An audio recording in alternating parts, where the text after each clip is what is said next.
What's up, chess player? If you want to improve your chess level, you're exactly at the right place, because here I'm trying to make the speedrun to explain you what kind of challenges you can get at different levels. So here I'm playing the Sicilian Defense and this knight is going to d4. I don't know, let me try some knight c6 variation. I mean, I'm still getting used to this new opening for me, the Sicilian Defense.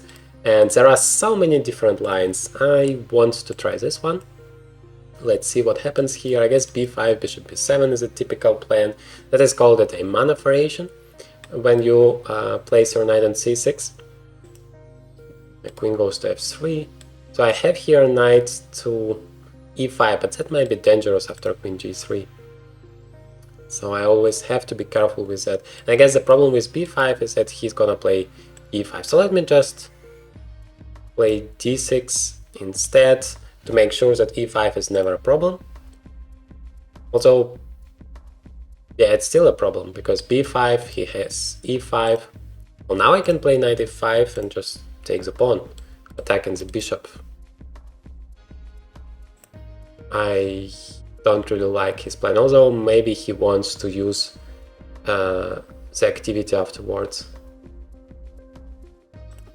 Let me try to grab it. I mean, Sicilian Defense is all about the activity. He actually resigned here. That is very surprising. We won in 10 moves. In this video you get a real, very fascinating game that I have played, and you can learn a lot out of it.